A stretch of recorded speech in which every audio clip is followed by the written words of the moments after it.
مدینہ منورہ کے اندر ایک مرتبہ خبر پھیلتی ہے کہ شام کے راستے پر سڑک کے اوپر ایک شیر بیٹھ گیا ہے، راستہ بند کیا ہوا ہے۔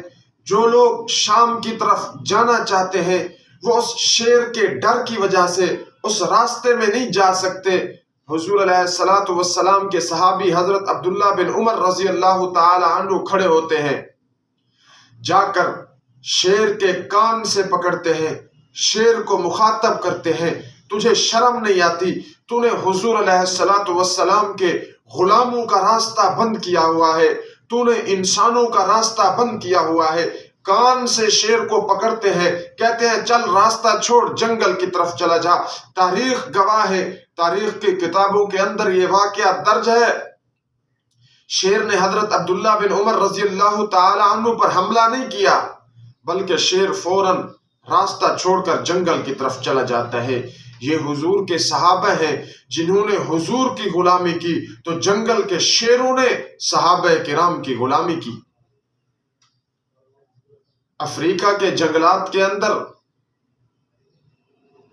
بڑے بڑے تکلیف دینے والے جانور رہتے ہیں۔ شیر بھی وہاں پر موجود، ہاتھی بھی وہاں پر موجود، سانپ وہاں پر موجود، بچھو وہاں پر موجود۔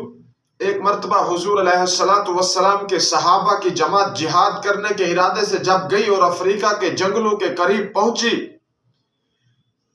رات کا وقت ہے، ایک آدمی خبر دیتا ہے رات کو آپ نے یہاں نیند نہیں کرنی، یہ افریقہ کے جنگلات ہیں جن کے جانوروں کا تذکرہ پوری دنیا میں ملتا ہے۔ اس جنگلات کے اندر شیر بھی موجود ہیں، ہاتھی بھی موجود ہیں، اور بھی تکلیف دینے والے بڑے بڑے جانور موجود ہیں۔ حضور علیہ الصلوۃ والسلام کے ایک صحابی نے جب یہ خبر سنی تو وضو کیا، 2 رکعت نماز ادا کی، اللہ کی دربار میں دعا کی۔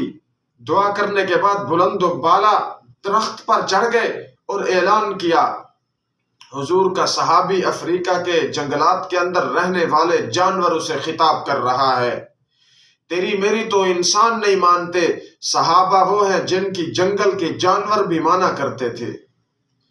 صحابی بلند و بالا درخت پر چڑھتے ہیں، اعلان کرتے ہیں کہ او جنگلات کے شیروں، جنگلات کے ہاتھیوں، جنگلات کے حیوانوں، میں محمد عربی صلی اللہ علیہ وسلم کا غلام آپ سے مخاطب ہوں۔ ہم اعلاء کلمت اللہ کی خاطر، دین اسلام کی بلندی کی خاطر افریقہ کے جنگلات میں آئے ہیں، اور میں محمد عربی صلی اللہ علیہ وسلم کے غلام ہونے کے ناطے آپ کو یہ اعلان کرنا چاہتا ہوں کہ صرف 24 گھنٹوں کے اندر آپ نے یہ جنگلات خالی کر دینے ہیں۔ کتابوں کے اندر واقعات ملتے ہیں، صحابی کا اعلان ہوا، شیر جنگلات چھوڑ کر جا رہے ہیں، ہاتھی جنگلات چھوڑ کر جا رہے ہیں، اس جنگلات کے اندر سانپ، بچھو، تمام تکلیفیں دینے والے جانور جنگلات کو چھوڑ کر جا رہے ہیں۔ یہ حضور کے صحابہ ہیں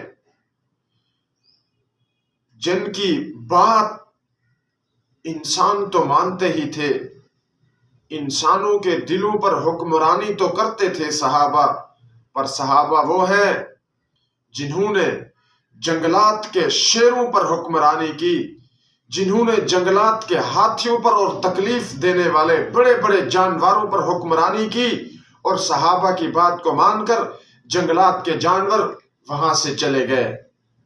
اللہ تعالی ہم سب کو صحابہ کرام کے نقش قدم پر چلنے کی توفیق عطا فرمائے۔ صحابہ کرام کی عزت، صحابہ کرام کے ایمان کی حفاظت، یہ ہماری ذمہ داری ہے۔ جو شخص صحابہ کرام سے محبت کرتا ہے وہ سمجھے کہ کل قیامت کے دن یہی صحابہ کی محبت ذریعہ نجات ہے۔